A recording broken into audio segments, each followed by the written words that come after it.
Very rampant and alarming kasi itong lifestyle inflation sa mga kabataan ngayon. Pag-usapan mo natin, lifestyle inflation, ito yung pag-increase ng spending due to increase of income. Yun bang na-promote ka lang sa trabaho, may konting increase, ayun, ang lifestyle mo umangat din agad. Dati nakamotor ka lang, 4 wheels agad. Dati nagbabaon-baon ka sa trabaho, ngayon puro kain ka na sa labas. Yung gastos mo to the point na above your means na, tapos mga bad debts pa.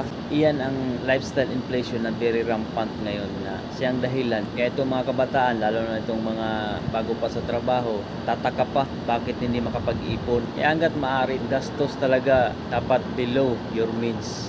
Sakripisyo talaga muna. Ganyan talaga pag nag-umpisa pa lang. Isipin talaga palagi na priority natin yung needs kaysa wants. Ganun lang dapat. Huwag niyong abusuhin ang iyong kabataan dahil baka matulad kayo sa iba o sa akin na nasayang ko yung 10 taon. Pero okay lang, at least na-realize ko na hindi pa huli ang lahat. E paano kung kayo ma-realize niyo wala na, huli na, di ba? Ngayon, alam mo na kung ano ang lifestyle inflation or in denial ka lang. Pa, I love you, hatada gamay.